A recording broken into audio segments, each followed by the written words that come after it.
eu te convido a ler a Bíblia comigo e a entender um pouco mais do Senhor. Ele tem me chamado para falar da palavra dele, para levar a muitas pessoas, para levar para mulheres, para homens ou para aqueles que quiserem e se disporem a ouvir a palavra que o Senhor tem. Que eu possa ser canal de Deus na sua vida e que você também possa ser canal de Deus na vida de outras pessoas, tá? Então hoje eu quero ler aqui com vocês uma palavra que está em João 11. Vamos lá? Pega sua Bíblia aí. Vamos orar ao Senhor e pedir discernimento, entendimento e sabedoria. Senhor, meu Deus e meu Pai amado, em nome de Jesus, vem falar conosco, Senhor. Vem dar entendimento da Tua palavra. Nós sabemos que a Bíblia se dá, Pai, por revelação.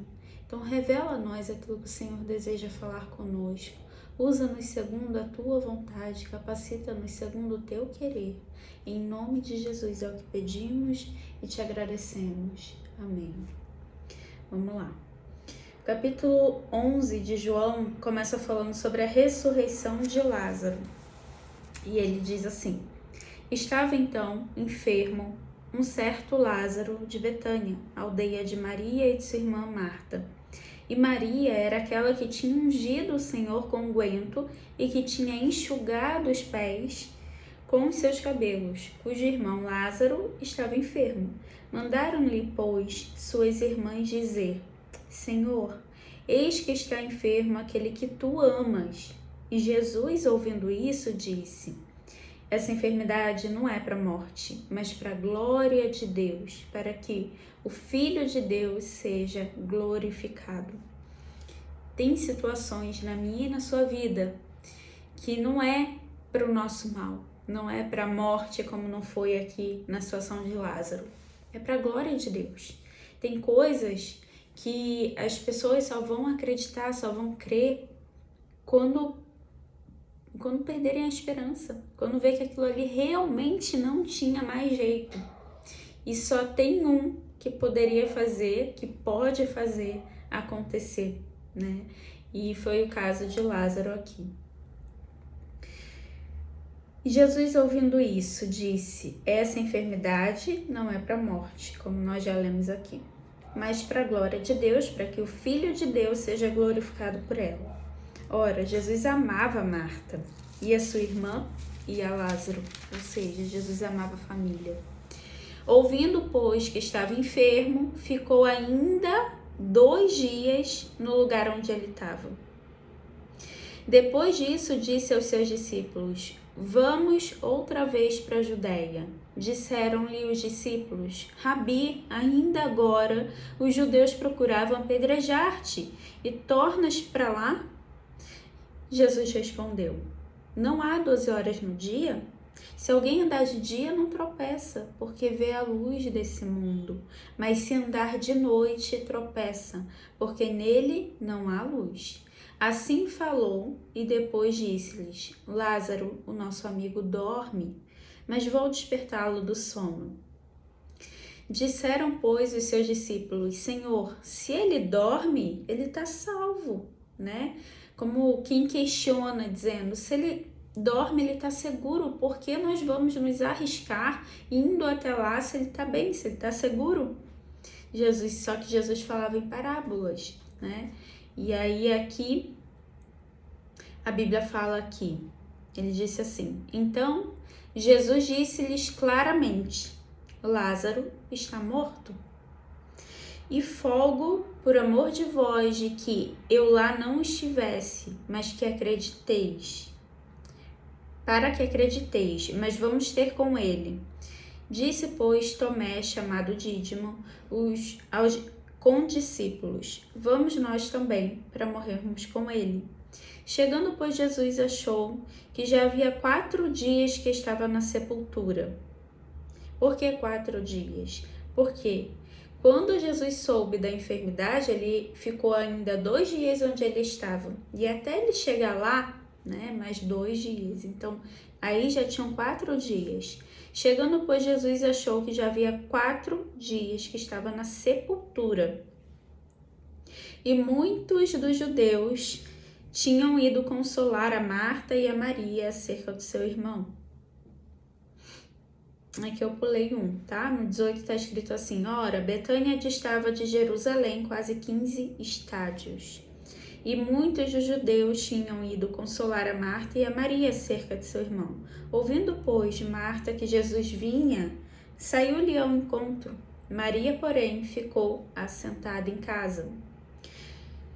Disse, pois, Marta a Jesus: Senhor, se tu estivesses aqui, meu irmão não teria morrido. Mas também agora sei que tudo quanto pedires a Deus, Deus tu concederá. Disse-lhe Jesus: teu irmão há de ressuscitar. Disse-lhe Maria: eu sei que há de ressuscitar na ressurreição do último dia.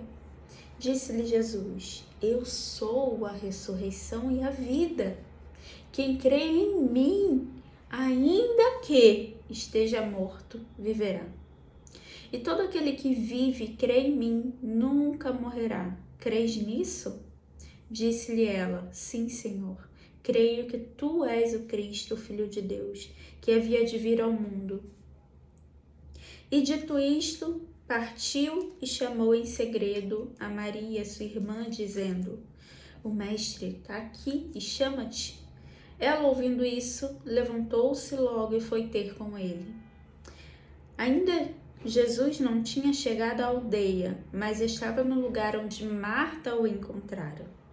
Vendo, pois, os judeus que estavam com ela em casa e a consolavam que Maria apressadamente se levantara e saíra, seguiram-na, dizendo: ela vai ao sepulcro ali, ela vai lá para chorar. Tendo, pois, Maria chegado onde Jesus estava e vendo-o, lançou-se aos seus pés, dizendo-lhe: Senhor, se tu estivesses aqui, o meu irmão não teria morrido. Jesus, pois, quando a viu chorar, e também chorando os judeus que com ela vinham, moveu-se muito em espírito e perturbou-se. E disse: onde o pusestes? Disseram-lhe: Senhor, vem e vê. Jesus chorou. Disseram, pois, os judeus: vede como o amava. E alguns deles disseram: não podia ele que abriu os olhos do cego fazer também com que este não morresse? Olha só a limitação humana. Aqueles acreditavam que ele até teria poder para impedir que ele morresse, mas eles jamais imaginariam que Jesus teria poder para ressuscitar uma pessoa que já tinha morrido há 4 dias, que já fedia, já cheirava mal, como diz a Bíblia. E quantas vezes nós fazemos o mesmo com os nossos sonhos?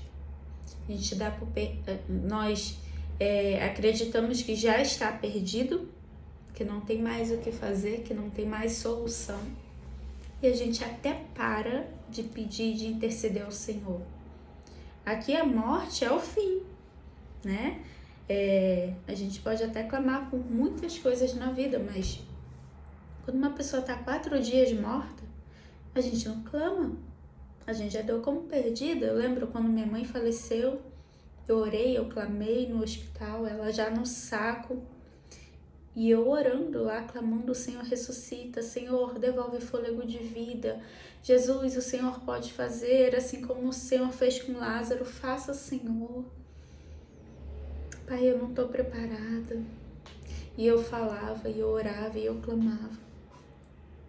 E foi da vontade do Senhor que não acontecesse. Há um propósito para tudo aqui na terra. Mas eu fiz isso até o momento que ela estava no hospital. Depois de 4 dias de sepultamento, eu não clamei. E aqui as pessoas tinham essa mesma limitação humana, de achar que sim, o Senhor pode impedir que alguém morra, mas ressuscitar? E esse questionamento que eles fizeram. E alguns deles disseram: não podia ele, que abriu os olhos do cego, fazer também com que este não morresse? Jesus, pois, movendo-se outra vez muito em si mesmo, foi ao sepulcro, e era uma caverna, e tinha uma pedra posta sobre ela. Disse-lhe Jesus: tirai a pedra. Marta, irmã do defunto, disse: Senhor, já cheira mal, aquilo que eu falei aqui. Já está fedendo, já cheira mal, porque já é de 4 dias. Disse-lhe Jesus: não te hei dito que se creres é uma condição. Se você crer, você verá a glória de Deus. Se creres, verás a glória de Deus. Tá aqui. Tiraram, pois, a pedra, e Jesus, levantando os olhos para o céu, disse: Pai, graças te dou por me haveres ouvido. Eu bem sei que sempre me ouves, mas eu disse isso por causa da multidão que está ao redor, para que creiam que tu me enviaste. Jesus sabia que o Pai sempre o ouvia e ele não precisava falar.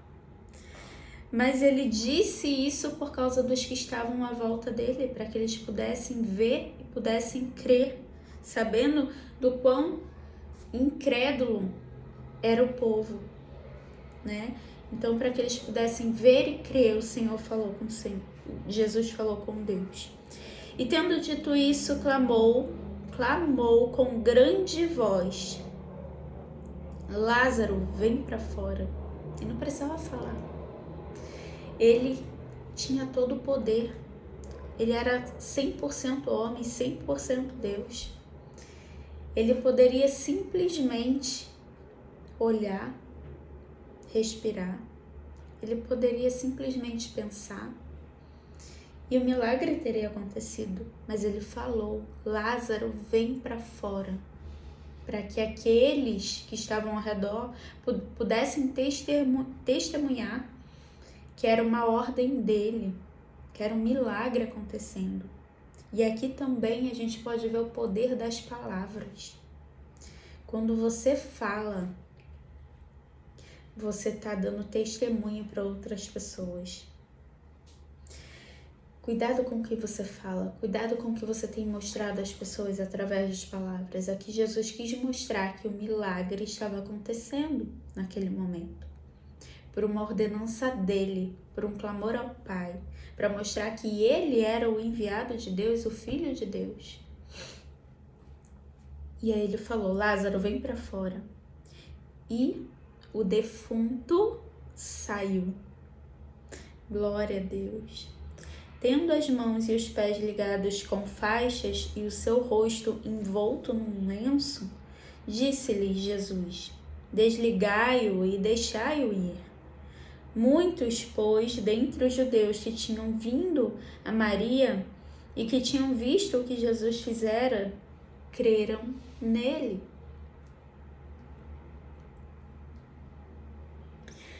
Mas alguns deles foram ter com os fariseus e disseram-lhes o que Jesus tinha feito.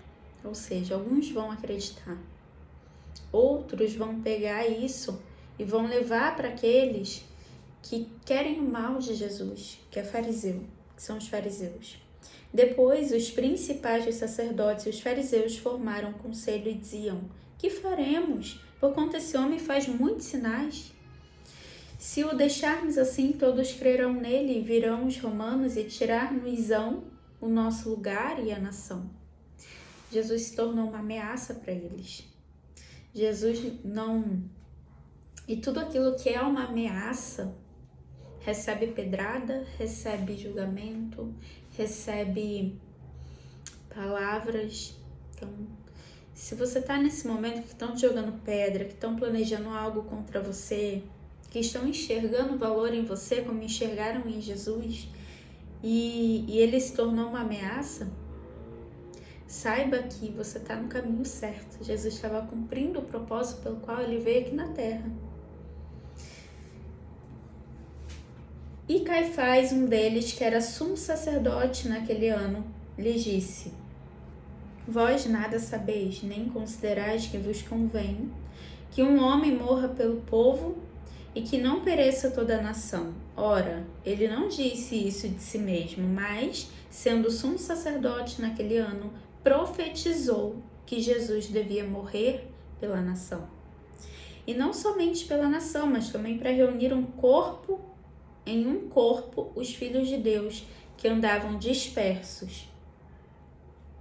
Desde aquele dia, pois, consultavam-se para o matarem. Então, desde aquele dia que Caifás sugeriu, eles se juntaram, né, para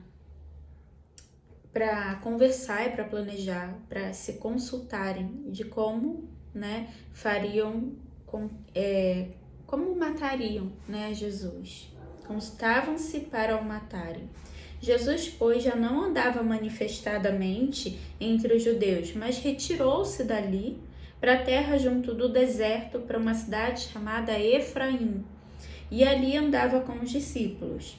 E estava próxima a Páscoa dos judeus, e muitos naquela região subiram a Jerusalém antes da Páscoa para se purificarem, era o costume. Buscavam, pois, a Jesus e diziam uns aos outros, estando no templo: Que vos parece? Não virá a festa? Ora, os principais dos sacerdotes e os fariseus tinham dado ordem para que, se alguém soubesse onde ele estava, o denunciasse para o prenderem. Bom, até aqui nós lemos o capítulo 11 de João, tá? Jesus, a nossa suprema esperança. Essa palavra você precisa guardar.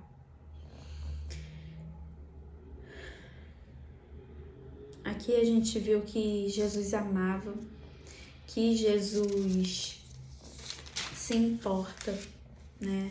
Que Jesus chora, que Jesus tem sentimentos. A Bíblia fala que ele se moveu dentro de si de compaixão. Ele tem sentimentos, ele tem emoções e ele faz milagres. Como eu falei, a morte é o fim. Ninguém clama depois de 4 dias, né?